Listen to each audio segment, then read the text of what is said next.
Hey, this is Justin from Lybica and Killswitch Engaged. You are listening to the Vulgar display of podcasts.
All right, well, we are here. What's up, buddy? How we doing today? You good?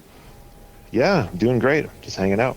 Good deal. We have been listening to the new Lybica album that has dropped in September and on Metal Blade Records. Absolutely. How did that come about to be on Metal Blade Records?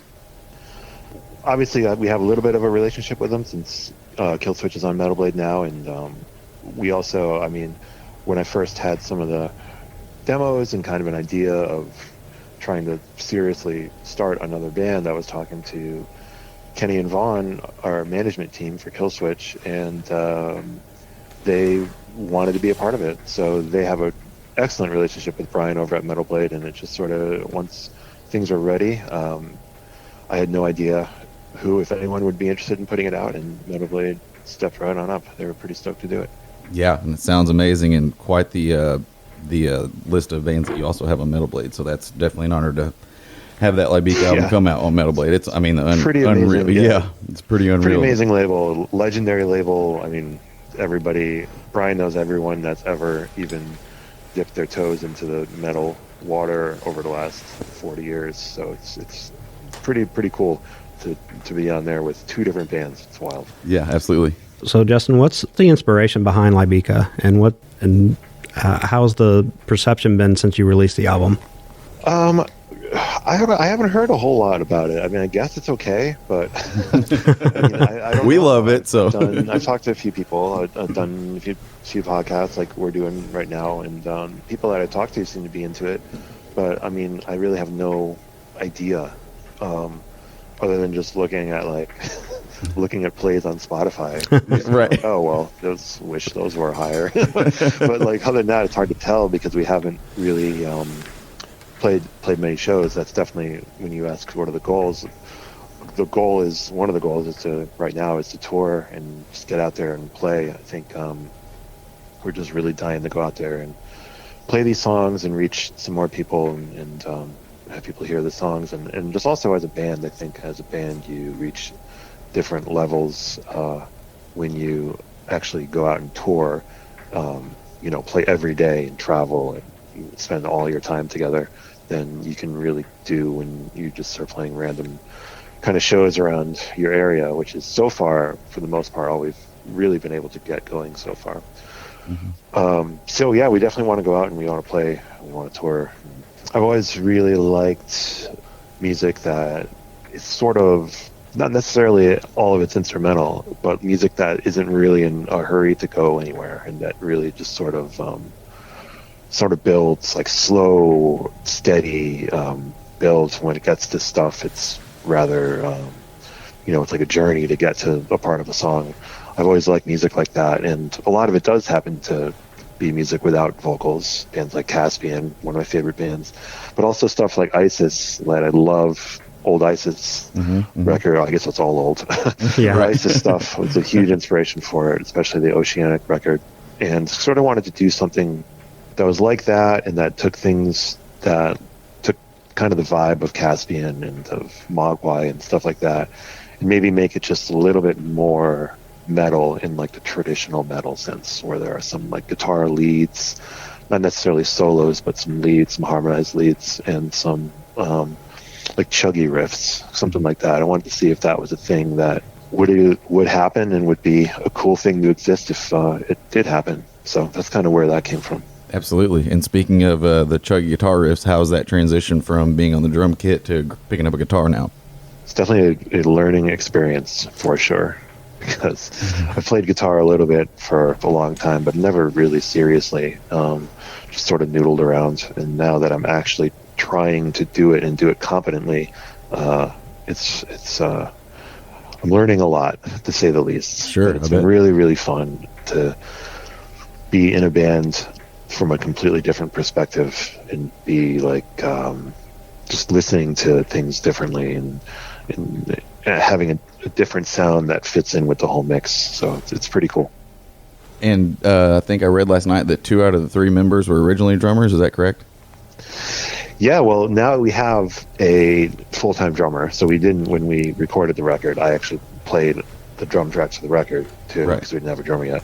Now we have a drummer, and we have an actual drummer. We have me, and we have our bass player, who is also a drummer and wanted to switch to another instrument for fun, kind of the way I did. So 3 out of 4 members are drummers. We have 3 drummers and no singers. You know, you absolutely did conquer your goal for throwing some metal on some instrumental things. I'm absolutely going to butcher these song titles. We were able to listen to it last week or so, and cool. Octavist, I think. Yeah, Octavist. Okay, great. I nailed that one. That one's my jam. I'm loving that whole track. Cool, thanks. It was, what's really funny, since you mentioned song titles, it was surprisingly difficult to name songs without lyrics or words. It's something I never even thought of, and then once we're like, oh, we need to name these things. Yeah, like you said, without the lyrics of the song. So what? Either thought of cool words. That word actually is a word for a, like if you hear kind of like traditional Russian singing where they have super, super low voices in it. Mm-hmm. Okay, yeah. I think that's the name that they call those singers. And that song happens to be the one song on the record that's tuned down super low. So it kind of made sense. So how did that whole song naming convention go for you guys? I mean, did you just sit around or was that all you, or?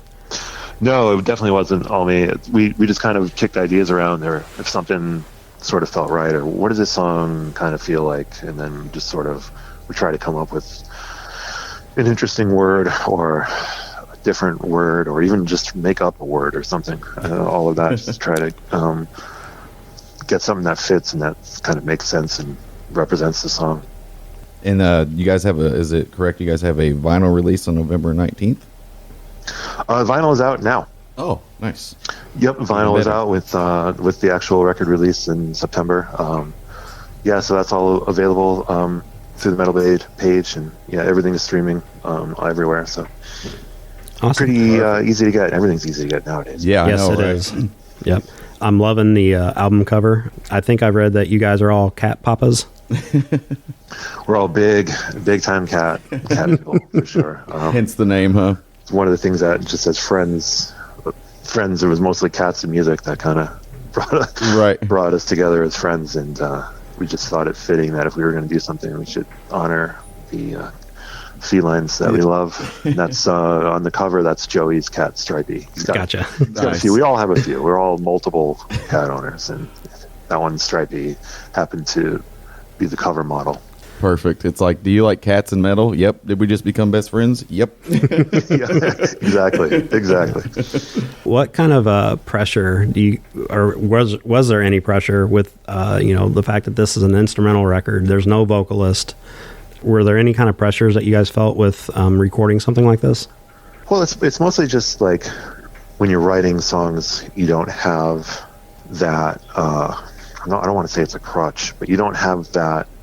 There's going to be a vocal hook to rely on. So you have to make sure that when you're writing the songs, you're writing something that you think is interesting enough on its own, that it doesn't need to have a hooky chorus or really memorable words, and because you don't want to just do obviously you don't want it to be boring, and you want it to have something that stands out and that grabs the listener, and that is kind of it's a hook. You want to have a hook without having vocals. So just any kind of pressure, I guess, would just be making sure that that's a thing that we got to in the song.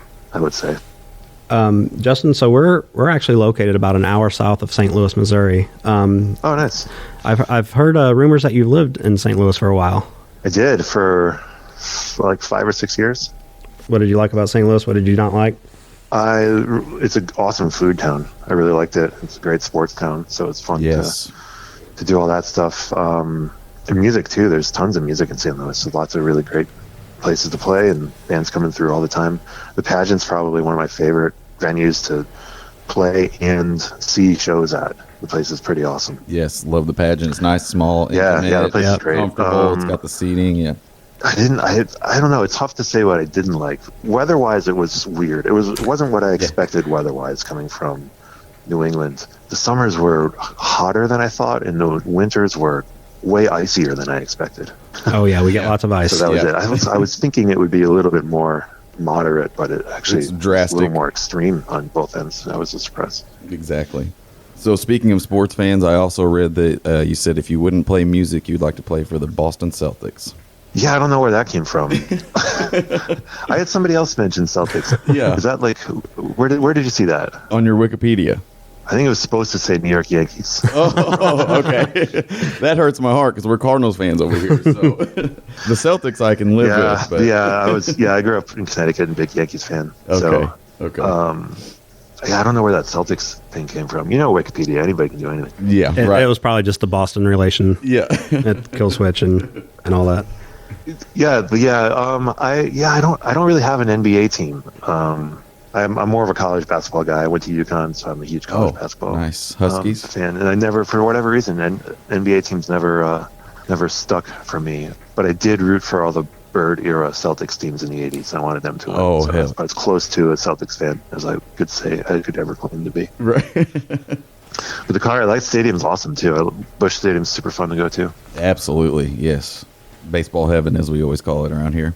Yeah, it's really nice. I've gone to a few games there. I went to one game once. Speaking of the summers, that was like probably 120 degrees out that day. Oh, and yeah. It was like Absolutely. it was the hottest thing. I don't know why my friend and I even bothered going, but we just did. And we stayed there, and it was like 0-0 in the Oh, eighth inning man. or something. Just a It was funny snooze because fest. I think it was the same year or the year before there was that insane game against the Mets that won like 22 innings. Right. Nothing. If you guys remember that. Yeah. Oh, yeah. Mm-hmm. And he was playing at the Broadway Oyster Bar with his band after the show, which was the 3 hours, or after the game. The 3 hours after the game turned out to be innings 10 through 20 after the game.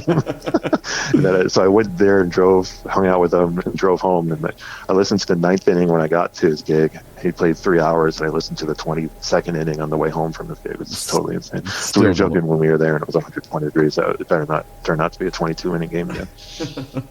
Oh, that's great. So speaking of bringing up Killswitch, we have to say, I always want to know, what is it like to play with Adam? How fun is that? Yeah, it's great. He's No stage presence. He's just a fun dude in general. He's a really, really funny guy, and just wants to make people laugh. It's awesome. Good thing. Like I said, he has no stage presence. I mean, it's just boring to watch. Totally right. So boring. Yes. One of the different things about this band is that I really like kind of no one paying attention to me in the back. Yeah. And Right. Killswitch, it's perfect because there's so much other stuff to look at that Right. no one even notices. The drummer back there. Now I have to stand in the front with a guitar, so it's a little scary. You have to pull like the when Kurt Cobain first started playing, he'd have to turn his back to the crowd because he was so nervous and shy. So Yeah, I don't like it. I don't like that feeling. I'm not used to it. It's weird. I haven't figured it out yet. it'll happen. What are some of your favorite cities you've played?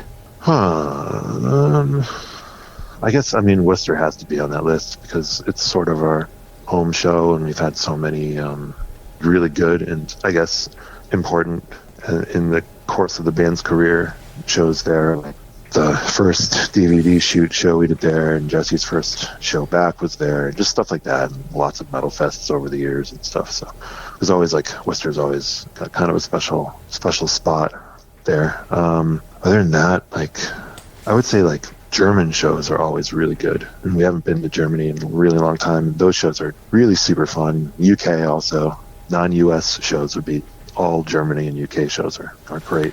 Absolutely. It's been too long. We've had a few people on, and they've mentioned overseas shows before. And the last person that mentioned it said, you tour in the U.S. and that's your home country, so you tour that primarily and mostly. But when you get overseas, you're only over there maybe once or twice every couple of years or something like that. So it seems like fans are starved. Do you guys get warm receptions when you do hit the overseas market? Yeah, certain places. It's Germany and UK are always really good.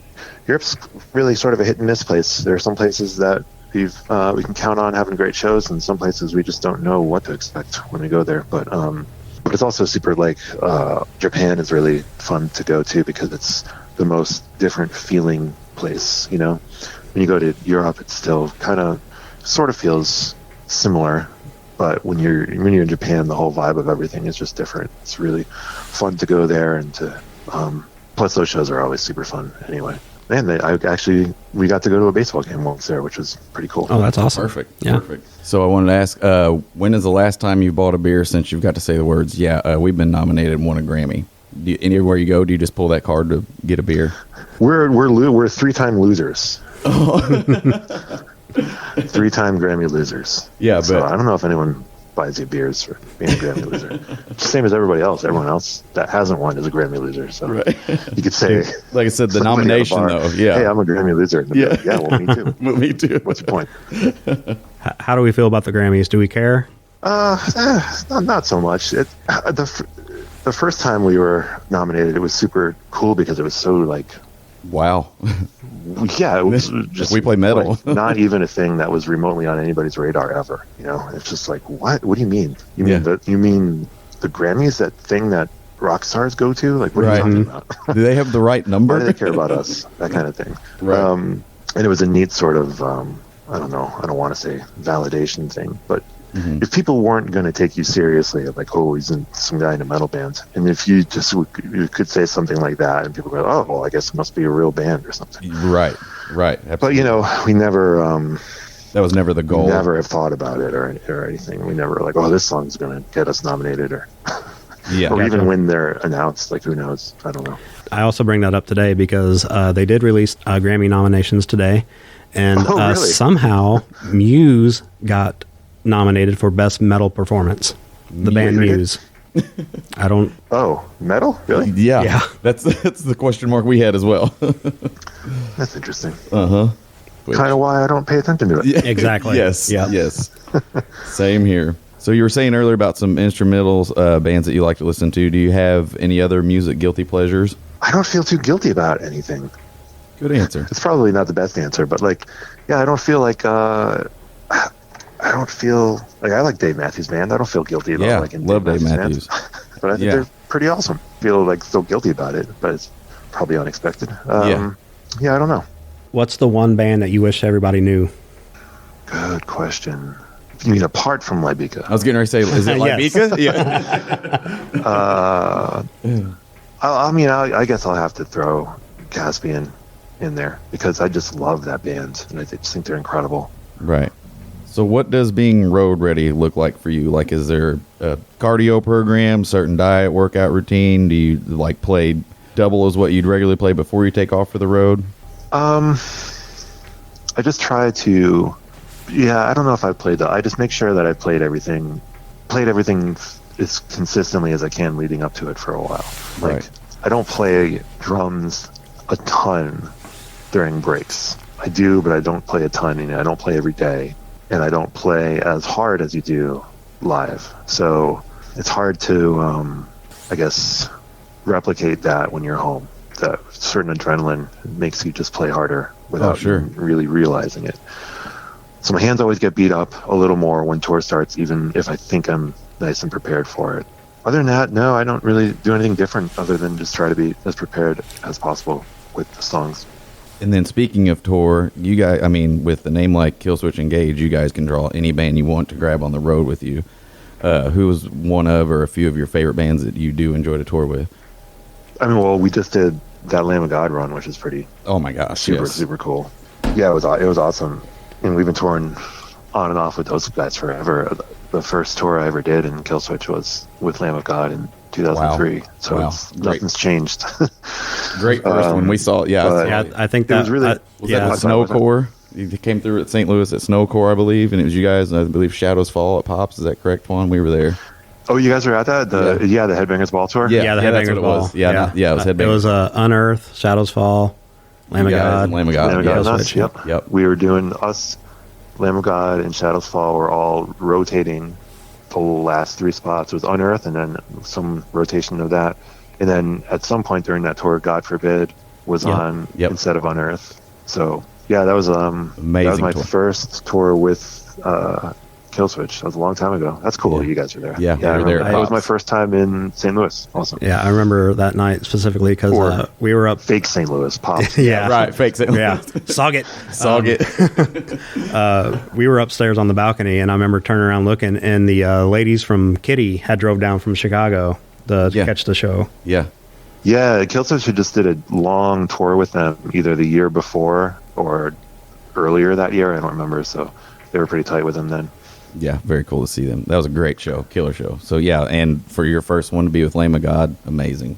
Yeah. Hopefully it's not also the last. No. Hell no. Yeah. Nope. We agree. All right, Justin. Well, we appreciate your time. We'll definitely have everybody check out Lybica. The new album's out on Metal Blade Records, and You got your socials or anything you want to drop Yeah. for personal or Killswitch Engage or Lybica? Yeah, the Lybica stuff's Lybica Band is the socials. You'll find all that stuff there. And same thing with our website, Lybica Band. And yeah, and you go to Metal Blade for anything you need. Lybica related. It's Yeah. pretty awesome to be on that label. Amazing. So Yeah. hopefully we'll be playing all over the place soon enough. Cool. Sounds good. all right, Thanks man. a lot, guys. Yep. Thank Yeah. you. Appreciate your time. Take care. Yeah, have a good one. Bye. All right, bye. Bye.